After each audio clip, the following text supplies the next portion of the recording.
Party కార్యకర్తలు ఇతర నియోజకవర్గాల నుంచి వచ్చిన వాళ్ళు ఉండి పోలింగ్ ఏజెంట్స్ను లోపలికి పోనీయకుండా ఏజెంట్ ఫామ్స్ చింపడము, ఓటు వేయడానికి వచ్చిన ఓటర్ దగ్గర ఓటర్ స్లిప్స్ లాక్కొని వాళ్ళే లోపలికి వెళ్ళి దొంగ ఓటు వేయడము, ఏ రకంగా ఈ తంతంతా నడిచిందో జరిగిందో నిన్నంతా మనం చూసినాం.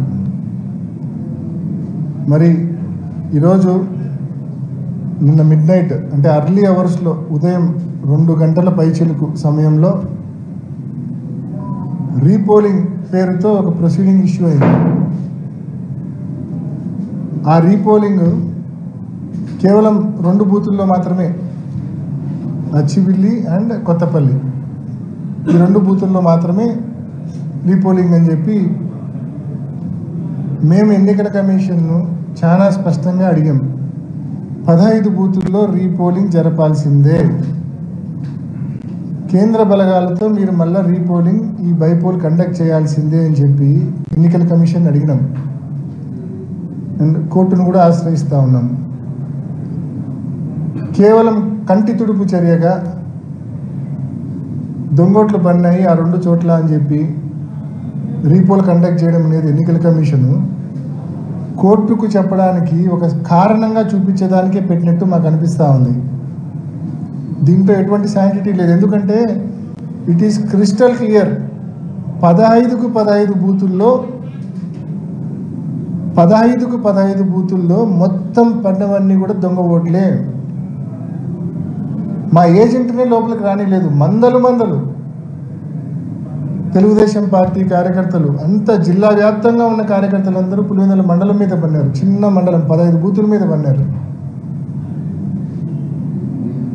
సో అన్ని బూతుల్లో ఈ మాదిరి దొంగోట్లు పడినప్పుడు నిన్న నలపరెడ్డిపల్లె ఎన్ని ఆధారాలతో సహా, ఎర్రిపల్లె ఎన్ని ఆధారాలతో సహా బయటకు వచ్చినాయి. ఎర్రిపల్లెలో ఈ కమలాపురం లేసింది, నలపరెడ్డిపల్లెలో జమ్మలమడుగులు లేసింది, ఆధారాలతో సహా బయటకు వచ్చినాయి. ఇంత క్రిస్టల్ క్లియర్గా ప్రూఫ్స్ ఉండగా మీరు కంటి తుడుపు చర్యగా కేవలం 2 బూతులతో పెడతా ఉన్నారంటే అసలు ఈ డ్రామా ఎందుకు మీరు చేస్తూ ఉన్నారనే ప్రశ్నలు కూడా తలెత్తుతూ ఉన్నాయి. బహుశా ఈ 2 బూతుల్లో దొంగోట్లు వేసేటప్పుడు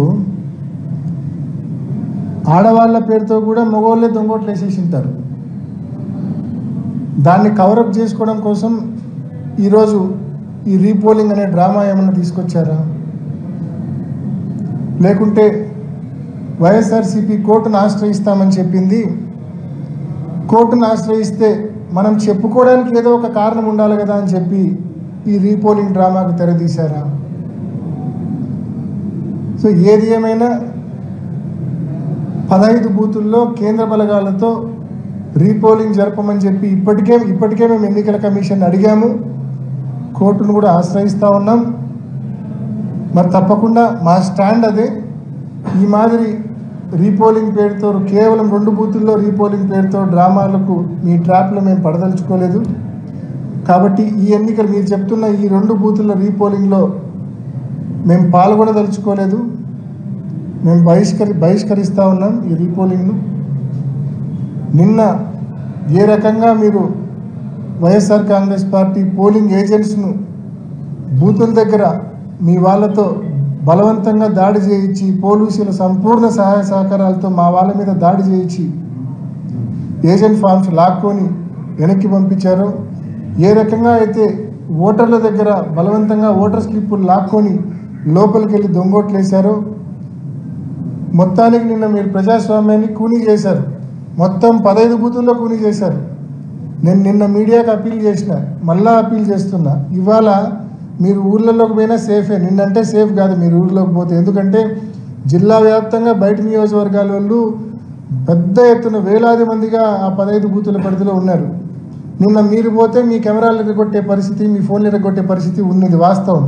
మీరు నిన్న పోలేకపోయిన మాట వాస్తవం. నిన్న మండలంలోకి, పులివెందుల మండలంలోకి ఈరోజు వాళ్ళంతా ఏ ఊరికి వాళ్ళ ఊరికి వెళ్ళిపోయింటారు. ఈరోజు వాళ్ళు నిన్న రాత్రికే వాళ్ళందరూ వాళ్ళ ఊర్లోకి వెళ్ళిపోయింటారు. ఈరోజు పులివెందుల మండలంలో ఆ 15 బూతుల పరిధిలోని 6 పంచాయతీలకు వెళ్ళి దయచేసి రిక్వెస్ట్ చేస్తా ఉన్నా, ప్రజలను అడగండి మీ గ్రామంలో పోలింగ్ ఎలా జరిగింది, మీరు ఓటేశారా, ఒకవేళ ఓటు వేయకపోతే ఏ కారణం చేత ఓటు వేయలేదు అని చెప్పి ప్రజలను అడగండి. నేను చెప్పే కారణాలు కరెక్టా కాదా అనేది మీకు ప్రజలు ఇచ్చే రిప్లైలోనే తెలుస్తుంది. నేను చెప్తున్న ఈ ఓటర్ స్లిప్పులు లాక్కొని దొంగోట్లు వేయడం అయితేనేమి, బలవంతంగా ఏజెంట్ ఫారాలు చించి మా ఏజెంట్లను బయటికి పంపించడం అయితేనేమి, ఇటువంటి కారణాలు ఏదైతే నేను చెప్తున్నానో వాస్తవమా కాదా అనేది ప్రజల దగ్గరే మీకు తెలుస్తుంది.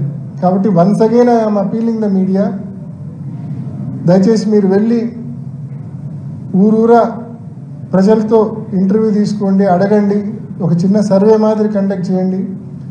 ఎందుకంటే ఎందుకు ఇంత స్పెసిఫిక్గా చెప్తా ఉన్నా అంటే ఈరోజు పులివెందులలో ఒక కొత్త సంస్కృతి చంద్రబాబు నాయుడు గారు ప్రవేశపెట్టారు. చాలా భయంకరమైన మోడస్ ఆపరండి ఇది, అంటే భయంకరమైన ఆపరేషన్ ఇది. ఒక కొత్త సంస్కృతి ఇది, ఎప్పుడు దేశంలో ఎక్కడా జరిగిండదు ఈ మాదిరి. ఉప ఎన్నికల్లో ఇంత పెద్ద ఎత్తున, మామూలుగా సహజంగా గతంలో రిగ్గింగ్లు మనం ఎప్పుడో 20 ఏళ్ళు 25 ఏళ్ళ క్రితం చూసింటాం. కానీ రిగ్గింగ్ అంటే ఏంది, ఆ గ్రామంలో వాళ్ళు మాట్లాడుకొని ఏజెంట్కు కొంచెం డబ్బులు ఇచ్చుకొని సెట్ చేసుకోవడమో, లేకుంటే ఆ ఏజెంట్ని లాగి చేసుకోవడమో, ఏదో ఆ గ్రామ లెవెల్లోనే, ఆ గ్రామంలో ఉన్న 2 పార్టీల లెవెల్లోనే నడిచిపోయేది. కానీ ఈసారి జరిగింది అది కాదు. ఒక గ్రామ వైఎస్ఆర్సీపీని, ఆ గ్రామంలో ఉన్న వైఎస్ఆర్సీపీని ఎదుర్కోవడానికి జిల్లాలోని తెలుగుదేశం క్యాడర్ మొత్తాన్ని బూతుల దగ్గర పెట్టాడు చంద్రబాబు నాయుడు. ప్రతి బూత్ దగ్గర మందలు టీడీపీ క్యాడర్ ఉండి ఇంకా లోపలికి పోనిచ్చే పరిస్థితి లేదు. ఇది చాలా డేంజరస్ మోడస్ ఆపరండి, చాలా భయంకరమైన ఆపరేషన్ ఇది. కాబట్టి తప్పకుండా ఈరోజు పులివెందుల్లో ఈ ఆపరేషన్ చంద్రబాబు నాయుడు గారు చేసినారు. రేపు మరొక చోట చేసి ప్రజాస్వామ్యాన్ని పూర్తిగా కూని చేసే పరిస్థితి ఉంది. కాబట్టి ఇక్కడ జరిగిన నష్టం మరొక చోట జరగకూడదు. ఇక్కడ కూని అయిన ప్రజాస్వామ్యం మరొక చోట కూని కాకూడదు. మరి అలా జరగాలంటే తప్పకుండా ఇక్కడ జరిగిన నష్టాన్ని రాష్ట్రం మొత్తం మేము చెప్తే కన్నా, మేము పొలిటికల్ పాయింట్ ఆఫ్ వ్యూ అనే అంటారు, అదే మీరు న్యూట్రల్గా సర్వే చేసి చెప్తే కన్నా దానికి మోర్ యాక్సెప్టెన్స్ ఉంటుంది. కాబట్టి మరీ మీడియాని రిక్వెస్ట్ చేస్తూ ఉన్నా, తప్పకుండా ఈ ప్రక్రియ చేయమని చెప్పి కోరుకుంటూ, మరొకసారి ఇవాళ జరుగుతా ఉన్న ఏదైతే రీపోల్ అనే ఒక డ్రామాని ఏదైతే పెట్టారో ఆ డ్రామాలో మేము ట్రాప్లో పడదలుచుకోలేదు, దాన్ని పూర్తిగా మేము బాయ్కాట్ చేస్తూ ఉన్నాం. Thank you. ఇప్పుడు రీపోలింగ్లో కూడా యాక్చువల్గా అక్కడంతా కూడా టీడీపీ భూమిలో ఉన్నారు. ఇంకా రీపోలింగ్ జరగాలన్న పరిస్థితుల్లో కూడా ఉదయం 7 o'clock అంతా టీడీపీ వాళ్ళు అంటే వెరీ సింపుల్ నా. నిన్న మనం అనుకుంటాం కదా, నిన్న ఆపరేషన్ ఈరోజు కూడా ఫాలో అవుతుంటారు. అందుకే నేను చెప్పేది, తప్పకుండా ఈరోజు కూడా అదే దొంగోట్ల సిస్టమ్ ఫాలో అవుతారు. నిన్న బహుశా నేను ఇందాక చెప్తే కదా కారణము, నిన్న బహుశా ఆడోళ్ళ స్లిప్పులు కూడా తీసుకొని మగోళ్ళే దొంగోట్లు వేసింటారు. ఇప్పుడు ఆ ప్యారిటీ తీసుకోవడం కోసం, దాన్ని సమం చేయడం కోసం బహుశా రీపోలింగ్ పెట్టుకొని, అంటే దొంగ ఓట్లను కూడా జస్టిఫై చేసుకోవాలి కదా, ఆడోళ్ళు అన్నట్టు మొగోళ్ళు అన్నట్టు జస్టిఫై చేసుకోవాలి కదా. ఆ కారణం చేత బహుశా దాన్ని బ్యాలెన్స్ ఈక్వలైజ్ చేయడం కోసము ఈ రీపోల్ డ్రామా అనేది తెరపైకి వచ్చిందనే భావనలో నేను 100% నేను ఆ భావనలోనే ఉన్నాను. లేకుంటే కోర్టులో మనం న్యాయ పోరాటం చేస్తామని నిన్ననే మనం ప్రకటించినాము. న్యాయ పోరాటం చేసినప్పుడు కోర్టుకు వీళ్ళు ఏదైనా చెప్పడానికి వీళ్ళ దగ్గర కారణం ఉండాలా. మనం క్రిస్టల్ క్లియర్గా ప్రూఫ్స్ చూపిస్తున్నాము. సో ఏదో కంటి తుడుపుగా 2 బూతుల్లో రీపోల్ చేస్తున్నామని కోర్టుకు చెప్పి కోర్టును మిస్లీడ్ చేసే కార్యక్రమం కోసమన్నా చేస్తూ ఉండొచ్చు. సో ఈ రెండిట్లో ఏదో కారణం కోసం చేస్తూ ఉండొచ్చు. బట్ కారణం ఏదైనా ఈ డ్రామాలో మనం వీఆర్ నాట్ పార్టిసిపేటింగ్.